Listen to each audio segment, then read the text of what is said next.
আমি আশা করি আমাদের আর কোনোদিন কারোর বিরুদ্ধে কটু মন্তব্য করার জন্য প্রতিবাদ করতে হবে না।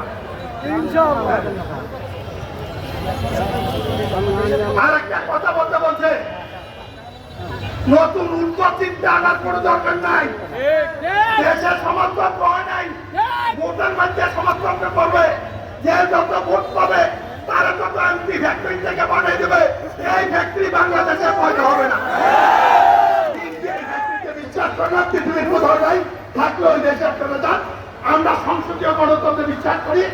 এর যতটুকু সরকার করা, নির্বাচন কমিশনকে শক্তিশালী করা, আপনাদের দল স্বীকৃতি বা মাঠে আসেন, দেখা হবে, অপেক্ষা করছি। কিন্তু চুলকানি দেবেন না। আমি কোনোদিন আপনার সম্পর্কে কথা বলি নাই। আপনারা যখন রাজপথে